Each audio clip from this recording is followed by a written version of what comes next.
নমস্কার। আমি সুভদ্র। দুটো রাজ্য সমেত বেশ কিছু জায়গায় উপনির্বাচন হলো। বাইরের উপনির্বাচন নিয়ে আমার বিন্দুমাত্র উৎসাহ নেই, কারণ আমার ঘরটা তো পশ্চিমবঙ্গ। তো পশ্চিমবঙ্গের যা রেজাল্ট, এটা কেমন হলো, এটার খানিকটা আঁচ করে এর আগের ভিডিওয় আমি অনেক আগেই, নির্বাচন শুরু হওয়ার আগেই আমি দিয়েছিলাম। হয়তো শুনেছেন, না শুনলে আমার লিঙ্কটা কমেন্টসে দিয়ে দেবো, দেখে নেবেন।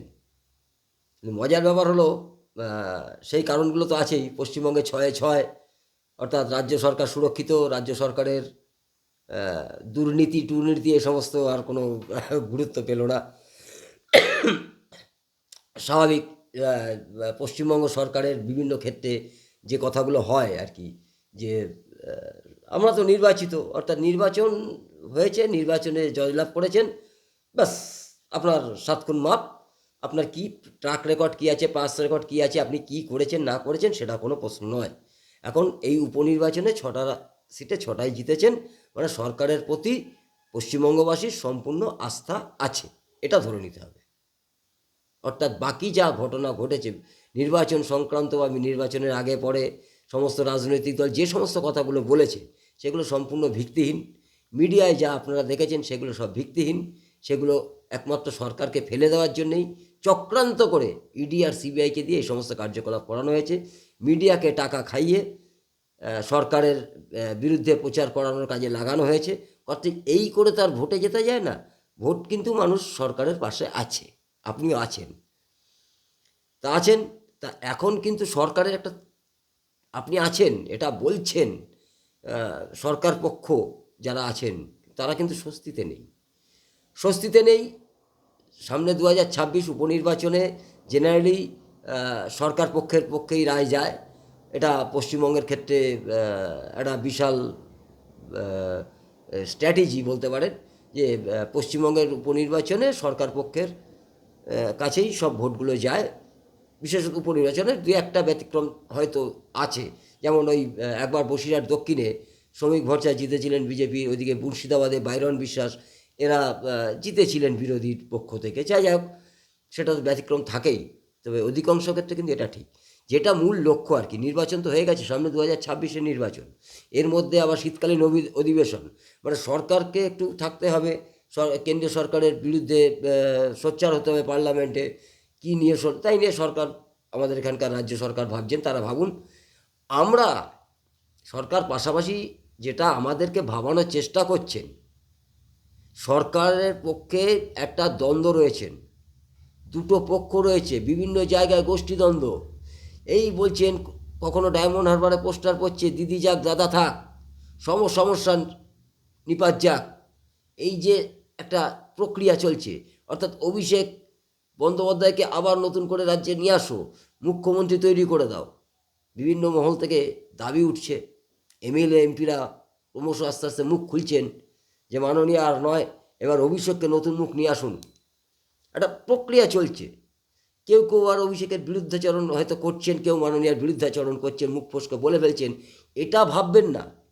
এই নিয়ে কিছু মানুষ যারা আনন্দ লাভাচ্ছে, এই তো তৃণমূল দলটায় ভাঙুন, কিচ্ছু না, এটা নাটক, এটা নাটক চলছে, এটা বোঝবার চেষ্টা করুন। আর বিরোধী সরকার পক্ষে যারা রয়েছেন তাদের হারাবার জন্য বিরোধী পক্ষ কি কংক্রিট জায়গায় আছেন? আমরা তো রাতটার দখল করছি, বুথ দখল করার লোক তো নেই, বুথে ঘুরবার লোক নেই, বুথে ঘুরবার লোক নেই। মহারাষ্ট্রে জিতেছি সেই আনন্দে এখানে আনন্দ করছি। নিজের পরিবারের কারুর একটা চাকরি হলো, আনন্দ করুন।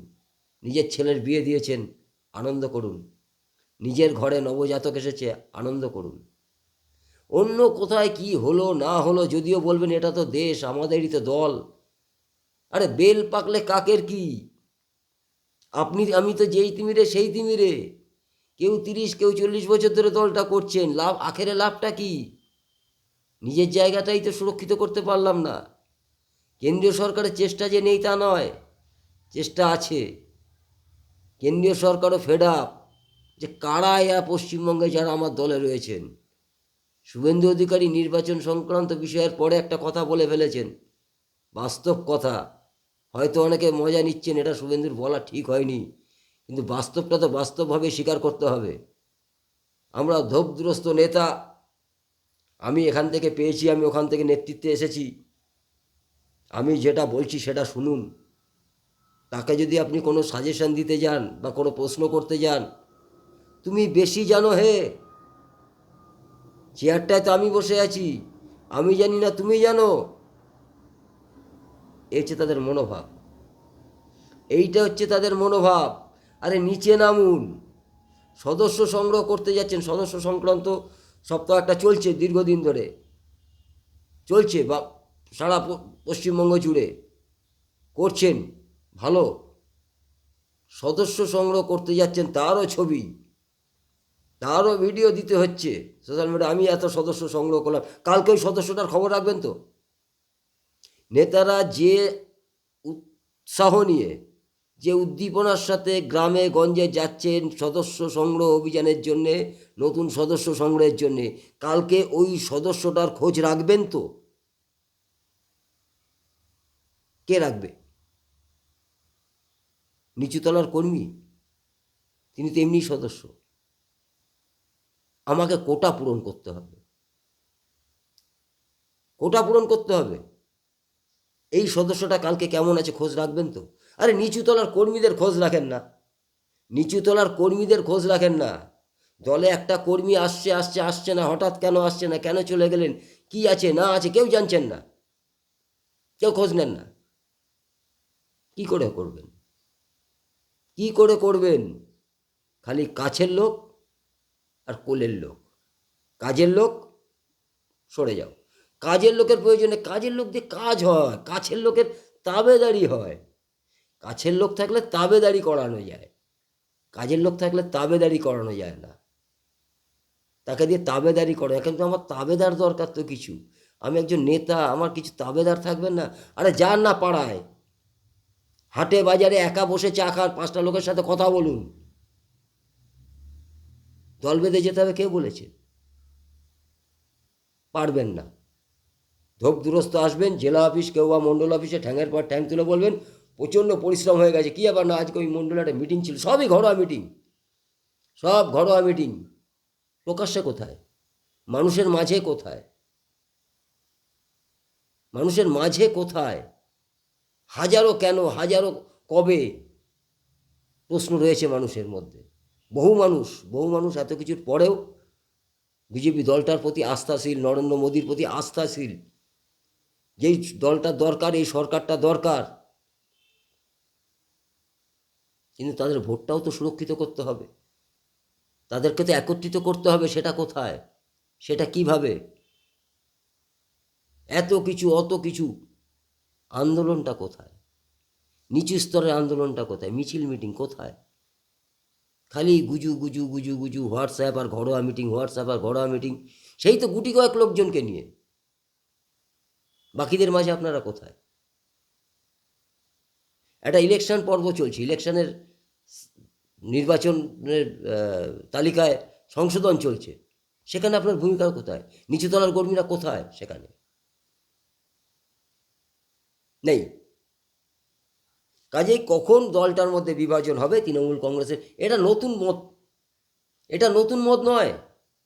বোতলটাও নতুন নয়, বোতলটাও পুরনো, মদটাও পুরনো, খালি লেবেলটা পাল্টে দেওয়া হচ্ছে। লেবেল পাল্টে নতুন ব্র্যান্ড বলে বাজারে ছেড়ে দেওয়া হচ্ছে। আবার খাবেন, আবার 15 বছর জিন্দাবাদ, আবার 15 বছর জিন্দাবাদ। কেউ কেউ বলেন, দলের নিচুতলার বেশ কিছু মানুষ, সেখানে সাধারণ মানুষের অনেক প্রশ্ন ইডি সিবিআই নিয়ে, তাদের ভূমিকাটা কী বিভিন্ন ক্ষেত্রে। কিন্তু আমি যখন জিজ্ঞেস করছি আমার উচ্চ নেতৃত্বের কাছে, ধরুন যে সত্যি তো এটা তো সাধারণ মানুষ আমাকে জিজ্ঞেস করছে, আমি উত্তর দিতে পারছি, তিনিও বলতে পারছেন না, তিনিও ফেড আপ, অর্থাৎ তিনিও পুরো বিষয়টা জানেন না, তিনিও, তার বলবার ক্ষমতা নেই। কিভাবে বোঝাবেন সেই কর্মীটাকে? ভিন্ন দলের কথা শুনে যে সমস্ত কর্মীরা চলছে, ভিন্ন দলের কথায় যারা অনুপ্রাণিত হয়, দলের নেতৃত্বের কথায় তারা অনুপ্রাণিত হয় না কেন? ক্লাস কোথায়? এগুলো দলের অভ্যন্তরীণ বিষয়। কেউ কেউ এই ভিডিওটা দেখবার পরে হয়তো বলবেন, সুব্রতদা এটা কিন্তু তোমার করা উচিত না, তুমি এতদিন এইভাবে করেছো, প্রকাশ্যে এইভাবে বলা ঠিক না। আর প্রকাশ্যে আর অপ্রকাশ্যের কী আছে? প্রকাশ্যে বলে যদি তোমার ভুলটা ধরাতে পারি তাও তো ভালো, গুজু করে তো লাভ নেই, গুজু করে তো লাভ নেই। কাকে বলতে যাব? তোমাকে যখন বলতে যাব, আপনি নিশ্চয়ই অনেকের অভিজ্ঞতা আছে, আমি জানি এটা, নিচুতলার কর্মী যখন উচ্চস্থানীয় কাউকে বলতে যাচ্ছেন, তুমি বেশি জানো, এই তুমি বেশি জানোটাই তো আজকে প্রকাশ্যে আসার সময়। আমাকে তো একটা জায়গায় বলতে হবে। আমি সেই সমস্ত কর্মীদের পক্ষে, আমি সেই সমস্ত কর্মীদের পক্ষে যাদের মুখ খোলার জায়গা নেই, তারা দল ছেড়ে যাবেনও না। তারা মনে প্রাণে হিন্দুত্বর টানে ভারতীয় জনতা পার্টির দলটাকে ভালোবাসেন, তারা যাবেন না। প্রকাশ্যে সমালোচনা করা উচিত নয়, জেনেও করছি, জেনেও করছি। অন্তত কিছু কর্মী তো বিভ্রান্তিমূলক প্রচারের বাইরে আসুক, বাইরে আসুক। আজকে যাদেরকে বাদ দিয়ে রাখছেন তারা মরে যাবেন না, তারা কিন্তু বিজেপির ভোটার, তারা বিজেপির দলটার প্রতি অনুগত, তারা আপনার নেতা পূজনে বিশ্বাসী নয়। আপনারা নেতা পূজনে বিশ্বাসী। আর আজকে যারা বিভিন্ন জায়গায় বসে আছে বা বিভিন্ন জায়গায় নিজেদেরকে সরিয়ে রেখেছে, তারা কিন্তু নেতা পূজনে বিশ্বাসী নয়। কাজে যারা নেতা পূজনে বিশ্বাসী, তারা যিনি নেতার পূজন করছেন তাকে তাদের দরকার, আর সেই জায়গায় তারা নেই। তার মানে এই নয় যে তারা দলটার সাথে নেই। আজকে বলুন তো, কেউ কেউ হয়তো কিছুদিন আগে দলটা এসছেন, যারা দীর্ঘদিন ধরে দলটা করে আসছেন, তাদের কাছে তাদেরকে এইটা প্রশ্ন আসতে পারে না যে আজকে এত বছর ধরে দলটার পেছনে লেগে আছি, এত বছর ধরে দলটার পেছনে পরিশ্রম করছি, আজকে হয়তো করছি না, আজকে নতুন প্রচুর ছেলে এসছে, প্রচুর মানুষ এসছেন, তাদের কাজের জায়গা দিতে হবে, ছেড়ে এসছি, কিন্তু আর কবে আমরা পশ্চিমবঙ্গে ক্ষমতায় আসব? কি পেলাম এই 30-35 বছর ধরে দলটার পেছনে সময় দিয়ে? হ্যাঁ, পেয়েছি, পেয়েছি, আমরা বিরোধী দলের তকমাটা পেয়েছি, এটা কম পাওয়া নয়। আজকে মানুষ বিশ্বাস করতে পারছে, মানুষ বিশ্বাস করতে চাইছে যে এই মুহূর্তে কেন্দ্র সরকারের সাথে পশ্চিমবঙ্গ সরকারের মিল থাকার দরকার, অর্থাৎ কেন্দ্রের নরেন্দ্র মোদীর প্রতি মানুষের আস্থা বেড়েছে, বাড়ছে, পশ্চিমবঙ্গ বাড়ছে, কিন্তু সেটাকে ভোট বাক্সে পরিণত করবার মতন পরিস্থিতি কোথায়? তাই না? অনেক অগোছালো কথা অগোছালোভাবে বলে ফেললাম। হয়তো বলবেন গায়ে মানে না আপনি মোড়ল, হ্যাঁ আমি গায়ে মানে না আপনি মোড়ল, আমার একটু ঠোঁট কাটা। আমি একটা কথা আগেও বলেছি, আবারও বলছি, আমার কোনো জায়গায় কোনো দায়বদ্ধতা নেই। যেটা ভাবি সেটা ভালোভাবে ভাবি, যেটা বলি সেটা জেনে বুঝে বলি, তার পরিণাম কী হতে হবে সেটাও জেনে বুঝে বলি। বিপথে পরিচালনা করবার জন্যে মুখোশ পরে আলাদা কোনো ভূমিকা পালন করতে আমি অন্তত অভ্যস্ত নই, অভ্যস্ত নই তেল লাগানোয়। আপনাকে তেল লাগানো কিসের জন্য? আপনি কে হে আপনাকে তেল লাগাতে যাব? আপনি কে? তেল লাগাতে যাব? না, আমি চাই আপনাকে তেল লাগানোর জন্য আমার পছন্দ, না কেউ আমাকে তেল লাগাক এটাও তেমনি পছন্দ নয়। আপনি আপনি, আমি একটা সূত্রে আমরা একত্রবদ্ধ হয়েছি, এর বাইরে কিচ্ছু নয়, এর বাইরে কিচ্ছু নয়। আপনি হয়তো একটু বেশি জানেন, আমি হয়তো একটু কম জানি, আপনার ধ্যান ধারণা হয়তো একটু বেশি, আমার হয়তো একটু কম, কিন্তু লক্ষ্য একটাই।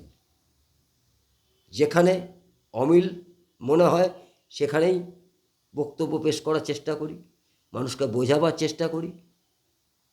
বহু লোক বহু মানুষ যারা বিভিন্ন সময় বিভিন্ন মণ্ডল বা জেলায় দায়িত্বপ্রাপ্ত ছিলেন বা বিভিন্ন নির্বাচনে জিতেছিলেন, মানে প্রতিদ্বন্দ্বিতা করেছিলেন, কিন্তু জিততে পারেননি।